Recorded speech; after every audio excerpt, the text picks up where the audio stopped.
mga kalods, kung sino may gusto dyan, no?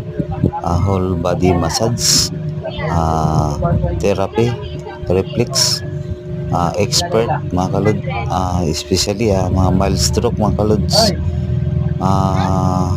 Warranty kalods is recovery, daily for massage lang for circulation or clog. So sa akin mga kalods is warranty business ba, no? ang gusto kong mangyari sa client ko na Kung ang clinic dito sulod-lon man. recovery good kalodi. Naya po yung mga kinamay ako Pero magdidepende yung mga kalodi sa edad, no?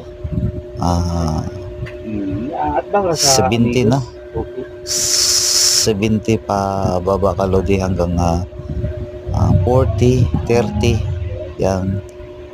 So pag inabot yung client kalodi ng 80, no? 80 pataas, malabo na kalodi, no? May hinano yung immune system yung kalodi.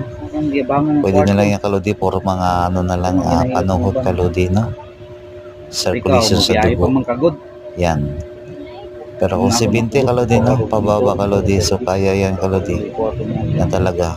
Warranty talaga kalodi is talagang malaki pagbabago kalodi. So try nyo kalodi yung skill ko, no? Try nyo lang at para and then makita nyo rin yung mga customer ko mga kalodi na sa YouTube, Rinaldo Hamandron. So doon nyo makikita kalodi yung mga hinihilat ko mga na-stroke na kalodi, yung mga naka-recover na. Yun na magpatunay ko kalodi, no? Yung mga videos ko in-upload ko sa FB at saka sa YouTube. So yun lang kalodi. Maraming salamat.